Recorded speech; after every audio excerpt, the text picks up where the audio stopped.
नमस्कार मु अनिरुद्ध सेठी ओडिशा न्यूज को आपनku स्वागत। आज सबठारु बड़ खबर जाजपुर आसी जोठी सत कहवा होईछि अपराध।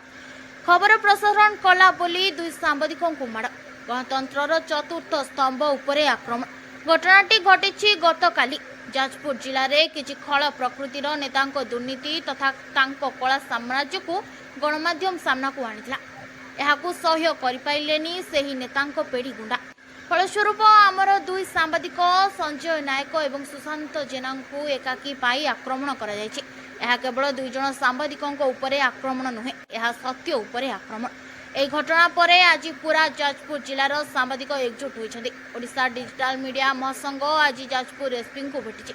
महासंघर राज्य सांगठनिक संपादक गौरांग चरण मही, जिला सभापति पद्मलोचन नायक और संपादक बसंत मल्लिकों नेतृत्व में एसपी को दाबीपत्र दि जाइछि। महासंघर तीनोटी बड़ दाबी रही। प्रथम, यह घटना फेरार थिबा 4 जन अभियुक्तों को तुरंत गिरफ्त करा जाऊ। द्वितीय, यह घटना पछरे सरपंच सत्यानंद साहू को हाथ अछि बोली चर्चा हेउछि। जदि तदंतरे ताहा प्रमाणित हुए तेबे तांकु मध्य आईन परिसर को अणा जाऊ। एवं तृतीय रे रही सांबादिकों सुरक्षा पाई स्वतंत्र आईन लागू करा जाऊ एवं निरपेक्ष तदंत करा जाऊ। जदि सांबादिक सुरक्षित नुहंती तेबे साधारण लोक केमिति न्याय पाइबो। एसपी कौन प्रतिश्रुति देले एवं एही घटना रे आगको कौन कार्यानुष्ठान हेउछि ता उपरे हम नजर रहबो। जाजपुर रो ब्यूरो चीफ अनिरुद्ध सेटिंग को रिपोर्ट ओडिशा न्यूज। रेडी मोना बसंत कुमार मल्लिक, ओडिशा डिजिटल महासंघर जिला संपादक, जाजपुर जिला संपादक। गतकाली होइतिबा हमर संजय नायक सांबादिक ओडिशा डिजिटल मीडिया सदस्य जड़े और सुशांत दुई जन को मरणात्मक आक्रमण होती। से परिप्रेक्षी आम आसलु आज एसपी को भेट करा। काली थाना थिलु बसलु अनशन और गिरफ जन को गिरफ कराई। आमर जो दाबी अच्छी आज एसपी सार को आसलु देखा करने। आमर दाबी अच्छी जो 5 जन को ना आमर एफआईआर अच्छी से 5 जन को तुरंत गिरफ करा जाऊ।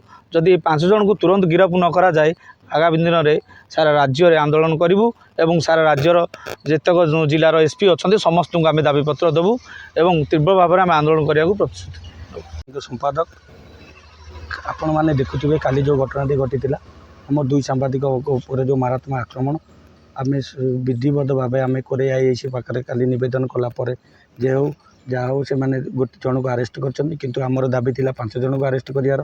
से जो 5 जन 4 जन खुलमखुला बुलूँ से आमर आमर सभापति मनोज शतपथी निर्देश क्रमे आम आज एसपी को भेट कलु। एसपी को भेट कलापर एसपी को दाबीपत्र देलु। दाबीपत्र देला बेले आमर गोटे कथा जो अभियुक्त को आरेस्ट निहाती रूपे गिरफ करा जाऊ।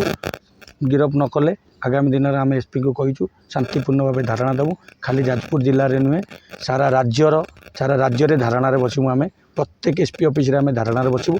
किंतु जहाँ हो आम एसपी महोदय आमको प्रतिश्रुति देइछंती कि आम तदंत संपूर्ण रूपे तदंत करी आम न्याय प्रदान करूँ।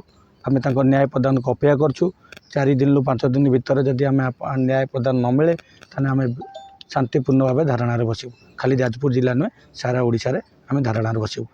डिजिटल मीडिया महासंघ जाजपुर सभापति कौन होइतलो आप जानते 25 तारीख गौरपुर पंचायत रे जो संजय कुमार नायक जे फोकस प्लस कार्यरत सांबादिक अच्छा और सुशांत जेना खबर दर्पण 2 सांबादिक एक खबर पर जाइए घटनास्थल को।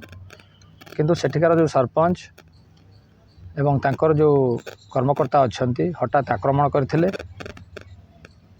से आक्रमणर शिकार होई संजय वर्तमान कटक बड़ मेडिकल चिकित्सित होती।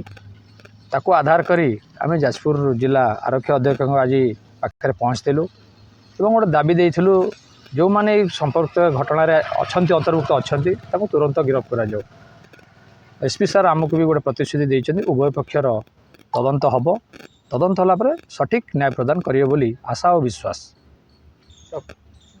डिजिटल मीडिया महासंघ जाजपुर सभापति कौन होइतलो आप जानते 25 तारीख गौरपुर पंचायत रे जो संजय कुमार नायक जे फोकस प्लस कार्यरत सांबादिक अच्छा और सुशांत जेना खबर दर्पण 2 सांबादिक एक खबर पर जाइए घटनास्थल को। किंतु सेठिकार जो सरपंच एवं तांकर जो कर्मकर्ता अच्छा हठात आक्रमण करथिले।